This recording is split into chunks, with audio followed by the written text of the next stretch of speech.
The United States is now allowing Ukraine to use the weapons it's providing to attack targets on Russian soil. That's something it had banned since the war started. It's still imposed restrictions. US weapons can only be used to strike the other side of the border from the Kharkiv region in northeastern Ukraine.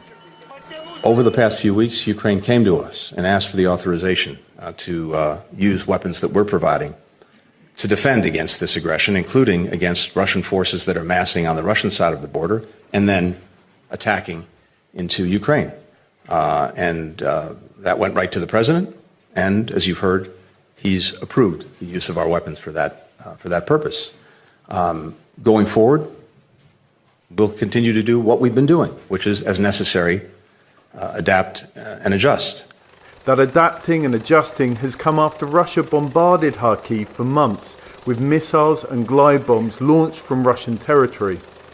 And when Russian troops crossed the border in May in a ground offensive that's captured more than 200 square kilometers of territory, President Zelensky told allies that Ukraine needed to be able to stop the attacks at source. We can see the places where the arms are.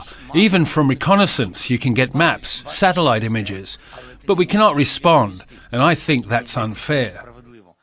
European allies like the UK, France and now Germany have agreed, all allowing Ukraine to use their weapons to hit targets on Russian soil too, with varying degrees of restrictions.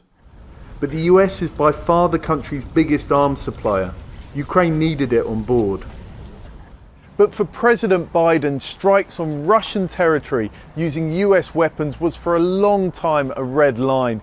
He and his government worried about escalating the war and countries from the NATO military alliance getting dragged in. President Vladimir Putin, speaking on Tuesday before the announcement, warned precisely of that.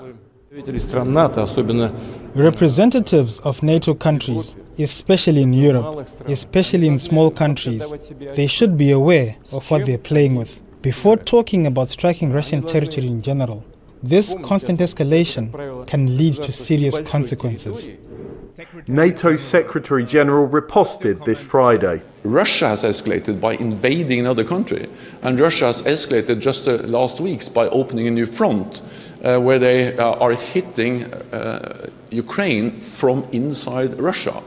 And of course, to assume that Ukraine should not hit back is in no way reasonable, because Ukraine must be able to defend their territory. Ukraine's allies will be aware they're walking a tightrope between supporting the country's right to defend itself and a much wider conflict.